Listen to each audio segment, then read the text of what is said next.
Baba Gondala.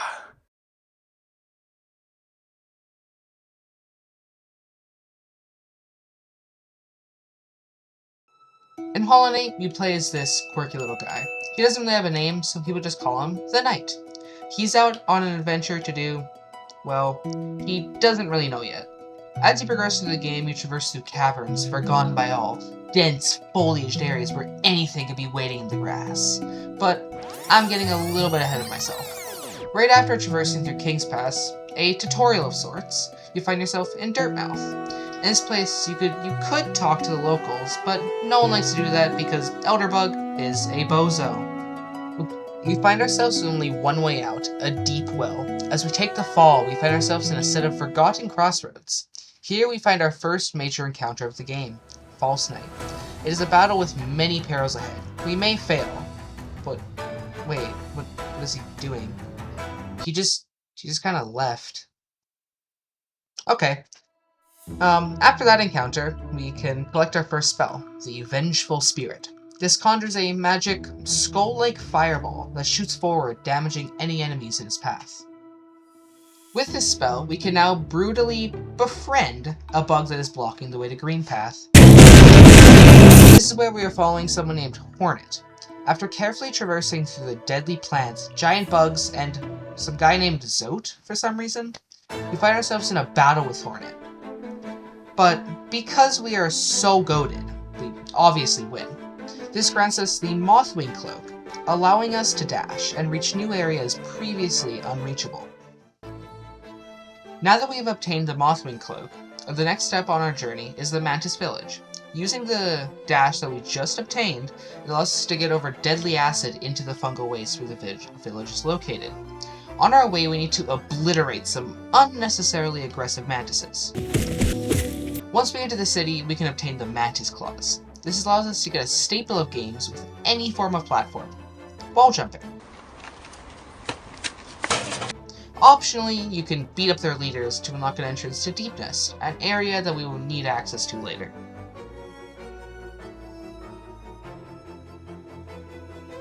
The next location is going to be in the City of Tears to obtain our next spell, the Desolate Dive.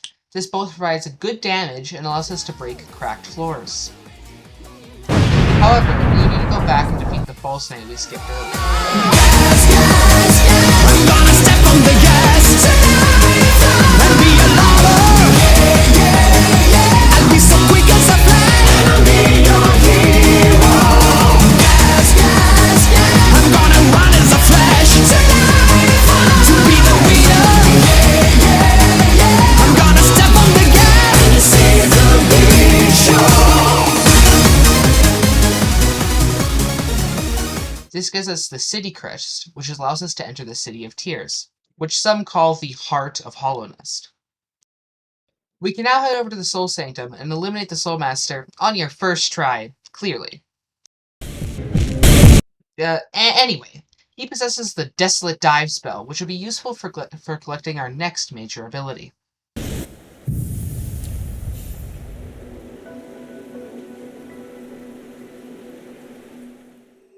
After this point, we also obtain the Crystal Dash, which we can now get due to having the Desolate Dive spell.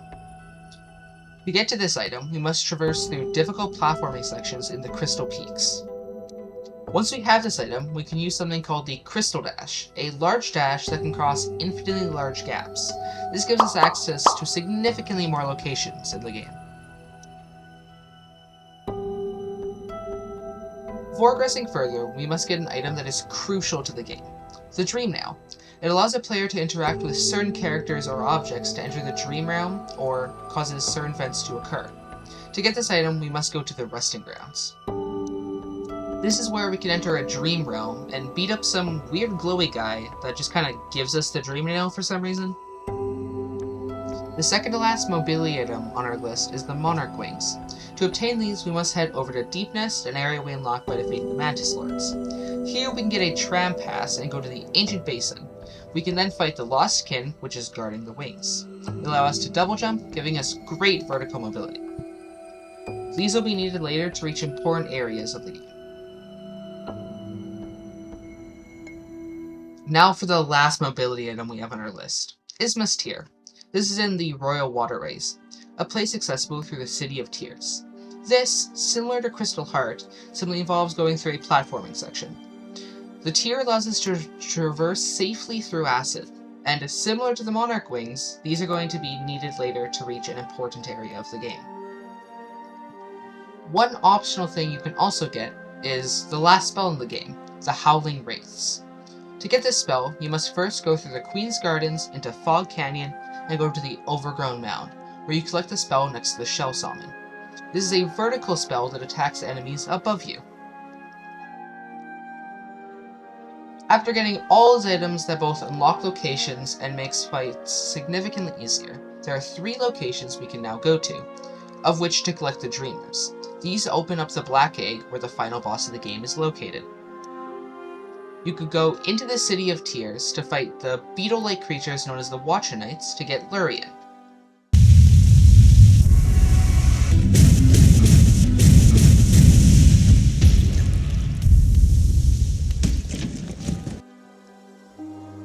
You go to Fog Canyon and fight Umu and Electrified Jellyfish to get Monoman.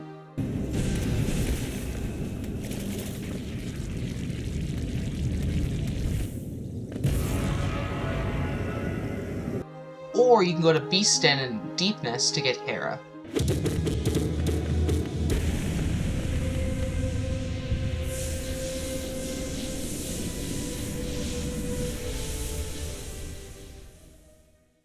The order in which you do these does not matter, it just matters that you do all 3 of them.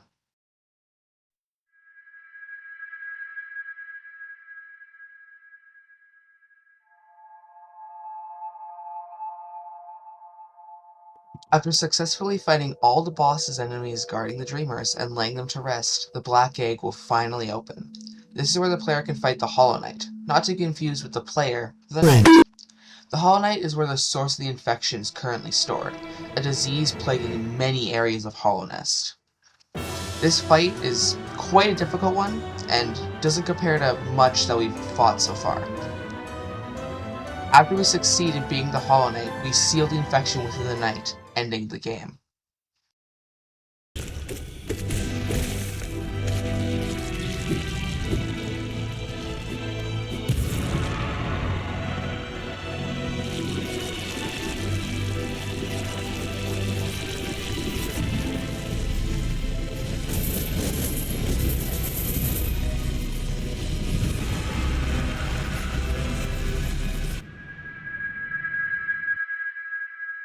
Congratulations, you beat Hollow Knight. Or did you?